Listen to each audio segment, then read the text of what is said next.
কিভাবে তুর্কি ভিসাটা অনলাইনে চেক করবেন। অনেক সময় থার্ড পার্টি এজেন্সি আমাদেরকে তুর্কি ভিসাটা ফেক ধরিয়ে দেয়। সো আমাকে থার্ড পার্টি এজেন্সি যে ভিসা কপিটা দিল এটা কি আসলে অরিজিনাল নাকি ফেক, এটা আমি অনলাইনে কিভাবে ভেরিফাই করব। আমি যে কোনো ব্রাউজারে গুগলে আসব, আসার পরে আমি জাস্ট লিখব তুর্কি ভিসা চেক। গুগলে এসে আমি জাস্ট এই কথাটা লিখব, লিখলে আমি অনেকগুলো স্পন্সর লিঙ্ক দেখতে পাবো। আমরা এই লিঙ্কগুলোতে যাব না। আপনি এই যে দেখতে পাবেন evisa.gov.tr, এই লিঙ্কটাতে যাবেন। এটা হচ্ছে তুর্কি সরকার অফিসিয়াল ওয়েবসাইট। এই ওয়েবসাইটের লিঙ্কটা আমি আমার ভিডিও ডিসক্রিপশনে দিয়ে দেব। এইখানে আসার পরে আপনি ল্যাঙ্গুয়েজটা পাবেন তুর্কি ল্যাঙ্গুয়েজে। সো আমরা এটাকে প্রথমে ল্যাঙ্গুয়েজটা চেঞ্জ করে নিব, এখানে ট্রান্সলেট করব। দেন আপনি এখানে পপ আপ দুইটা অপশন পাবেন, একটা হচ্ছে ভিসার জন্য আবেদন আর একটা হচ্ছে যে আপনার ভিসাটা অ্যাপ্লিকেশনটা চেক করা। সো আমরা এখানে ইনকোয়ার মাই অ্যাপ্লিকেশন স্ট্যাটাসে ক্লিক করব।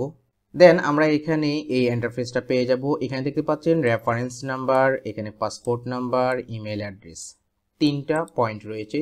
সো আমরা আমাদের অ্যাপ্লিকেশনটা চেক করতে পারি দুইটা পদ্ধতিতে। একটা পদ্ধতি হচ্ছে যে এখানে জাস্ট আমরা রেফারেন্স নাম্বারটা লিখব এবং ভেরিফিকেশন যে ক্যাপচা কোডটা রয়েছে এখানে লিখে আমরা কন্টিনিউতে যাব। সেকেন্ড অপশন হচ্ছে আমরা এখানে পাসপোর্ট নাম্বার লিখব, যেমন আমি আপনাদেরকে এখানে জাস্ট একটা দেখাচ্ছি। এখানে জাস্ট আমি এই লিখলাম, এই রেফারেন্স ঘরটা কিন্তু অফ হয়ে গিয়েছে, এখানে কিন্তু আর কোনো কিছু টাইপ করা যাবে না। সো আমরা পাসপোর্ট নাম্বারটা এখানে লিখব আর আমাদের ইমেল আইডিটা লিখব। লেখার পরে এখানে ক্যাপচা কোডটা লিখব, কোড লেখার পরে কন্টিনিউ যাব। আমরা আরেকটা পদ্ধতিতে চেক করতে পারি, তা হচ্ছে যে আমরা যদি এখানে রেফারেন্স ঘরে এসে যদি আমরা জাস্ট দেখুন একটা ওয়ার্ড লিখেছি, সো পাসপোর্ট নাম্বার এবং ইমেল আইডি এই ঘরগুলো কিন্তু ব্লার হয়ে গিয়েছে, এগুলো অফ হয়ে গিয়েছে। আমরা রেফারেন্স নাম্বারটা লিখলাম এবং এখানে সিকিউরিটি ভেরিফিকেশন কোডটা দিয়ে দিচ্ছি।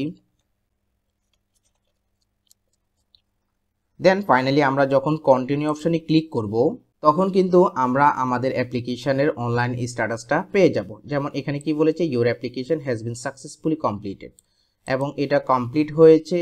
এবং আমি যদি কপিটা দেখতে চাই, আমার ভিসা কপি দেখতে চাই, তাহলে ডাউনলোড ইউর ই ভিসা, এখানে আমরা ক্লিক করলে কিন্তু আমাদের কপিটা পেয়ে যাব। পাশাপাশি আমরা এখানে হাতের বাম পাশে কোন দেশ থেকে আবেদন করেছে, পাসপোর্টটা অর্ডিনারি নাকি কূটনৈতিক বা ডিপ্লোম্যাটিক, কত তারিখ থেকে কত তারিখ পর্যন্ত তার অনুমোদন রয়েছে, তার নাম কি, তার ইমেল অ্যাড্রেস, তার পাসপোর্ট নাম্বারটা, তার রেফারেন্স নাম্বারটা কিন্তু এই পাশে উল্লেখ থাকবে। আমি এটাকে ব্লার করে দিয়েছি।